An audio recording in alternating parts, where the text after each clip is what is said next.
Do you know that most research papers get rejected on their first submissions with peer review journals?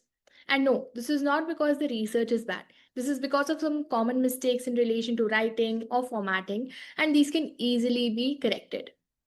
Hi, I'm Nidhi, and in this video, I will show you how you can help US professors and researchers with their research papers before they send them for submission and review them with AI. Well, I'm going to be using Claude AI to do this, and I will walk you through the entire steps from finding the research paper to correcting it, doing the analysis, and every single thing. This can fetch you $200 to $500 per project, and it's a great opportunity to tap into remote freelancing work as well. So let's dive right into it. These are some reliable sources for academic preprints. What I have done is I have used BioRxiv, which is the primary source for preprints. And in this video, I'm going to be using this one to get a manuscript. I've chosen one which does not have peer review yet, but you can use other platforms as well, such as Plus One, ARXIV, or Peer Journal, right? So various scientific disciplines in relation to medicine, biology, I am going to go ahead and using BioRxiv for the purpose of this video. So this is the manuscript that I will be working on. This is in relation to neuroinflammation that causes excessive goal direct action control by disrupting homeostatic function. Now, the one that I'm looking at is a preprint publication. The peer review for this one is still pending. And of course, if you're working with your own clients, so they will be sharing their articles or research papers with you beforehand itself. So you can use them also. Now, if you see the script that I'm choosing is just one example from neuroscience, you can apply the methodology that I'm going to be telling you for any of the manuscripts of your specific interest, right? It could be economics, psychology, medicine, anything that is published in peer-reviewed journals. So let's dive right in and use Claude to do the pre-publication analysis. So this is my first prompt right here. I say, I need your help to analyze a manuscript for me. I want to get it published on Neuron, right?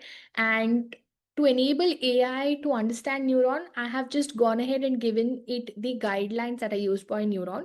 So I've attached it here, and I've also shared a similar research paper that was published in Neuron to give some context to it. So I'm going to hit go on this.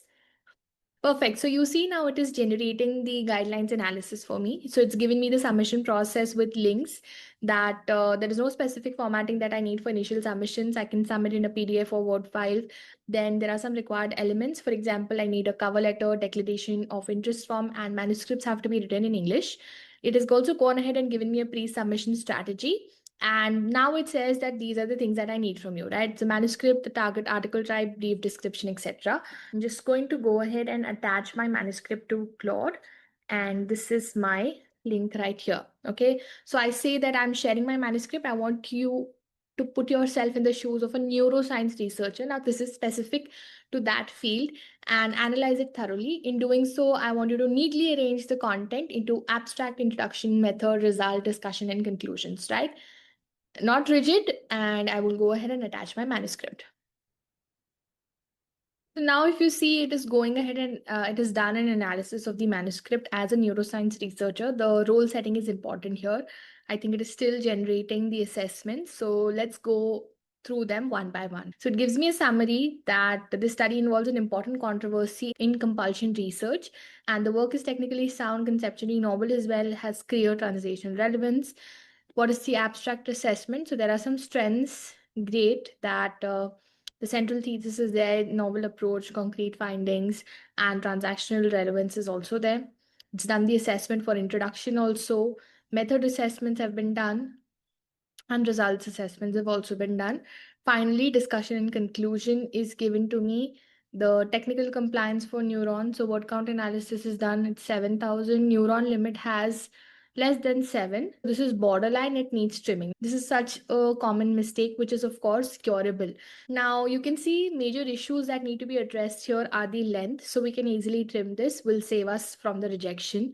There are some complexities here which we can also solve, that these figures are very dense. So we can consider splitting them. That's also doable. Clarity, okay, we can fix this, and some minor issues, right? So statistical reporting, there's some inconsistency. We can go through this again. Perfect. So this at least helps us understand This at least helps us understand what are the guidelines for a specific journal and how we can incorporate those into our specific papers. Now, I have assigned it the role of a peer reviewer with strong statistical expertise, and I say that you should be examining results section for appropriate use of statistical tests, multiple comparison corrections, sample size, so on and so forth, right? This helps us get reviews from different angles, and let's hit go. If you see, there are some methodological concerns that it is pointed out, so it's doing the review work for me right here. It says that there are multiple experiments with complex behavioral and psychological endpoints, but several statistical issues require attention. So it has given me some concerns right here. Then on sample size and power, so no power analyses reported despite modest samples. Okay. Then effect size reporting, confidence intervals, data distribution assumptions are there because there is insufficient verification here. And it goes on to generate this. Perfect. Now, once we've been able to get this, we will also go ahead and check the logical flow and clarity in the entire paper. So this is my prompt. Pretend that you are a reviewer from a slightly adjacent field who doesn't know the specific jargon, and read the paper and identify undefined terms or acronyms, logical jumps that need explanation, assumptions that are not justified, and places where reasoning is unclear. So if you see, it is generating this for me, right? For example, PDMS, which is posterior dorsomedial striatum. This appears without explanation of what the brain does. Okay, then there is MSN, which is medium spiny neurons. What are these and why are they important? So it will give you what are the undefined terms, where are logical jumps. All of this could help us in getting review in different aspects, save us from the potential rejection we have. So there are some logical jumps also which require explanation. There are some unjustified assumptions. For example, some places that are there that there is unclear reasoning as well. So you see on page 8, this is mentioned. Then there are mechanistic interpretations that have been done, some confusions that it has pointed out. So all of these mistakes we can correct. Now, once you've arrived at this stage, you can also go and identify any missing elements that are there in the paper. You can strengthen your decision making as a senior reviewer. You can assign that role to AI. You can also go ahead and test your abstract. In fact, let me show you how to do that. So I'm going to say, this abstract must convince busy reviewers to recommend acceptance. That's very important. So what is it that Claude should typically evaluate? The journal structure that we have received from Neuron, number specific enough, conclusion supported by stated results, then significance, whether it is clear or not, and abstract is there in the PDF attached above. Let's hit go. Now, this is the stage where you can also check your abstract and make sure that it's completely mistakes free. And you can see that there are some weaknesses identified right here, okay? Unsupported conclusions are there. Quantitative data is completely absent. Then there are structural deficiencies as well. Technical writing issues are also there, right? Okay. So once you receive your analysis on the abstract, you can go ahead and analyze it for ethical and design concerns. Once you've done that, you can run a final contradiction check as well. You can compare sections, abstracts versus methods versus the results and then the conclusions. So you can give it another prompt and do that. And finally, generate reviewer response tables as well to see what could the potential be, right? For example, what could be the top 5 reviewer criticisms. Once you identify all of these things, right, there are about 10 to 12 steps that you will do. Once all of this is done, you can polish it to the journal fit. So every stage of review and every single method of review makes sure that there is no chance of the chances of rejection reduce and from at least all of those spheres, and there is a likely publication that you might end up with. And once you do all of this, you can go ahead and from that very manuscript, you can generate a revised manuscript. Let me show you. I have already done all the steps. And this is what I was able to generate from Claude AI. So you see, it is the entire manuscript regenerated and revised by Claude. So the abstract is there, which gives out the background, the methods, whatever are the results and conclusions, moves to introduction. Then the methods, what are the sample sizes per experiment, what are the surgical procedures that are taken into consideration, so on and so forth. So the entire paper now is rewritten based on the different stages of review that we have done with AI right here. And you can also go ahead one step and create a reviewer objection database. Now, this will help you identify, what are the common mistakes or common patterns that happen across papers. So you can easily track them and make sure that they don't happen in the future with other papers as well. That's another step that you could do.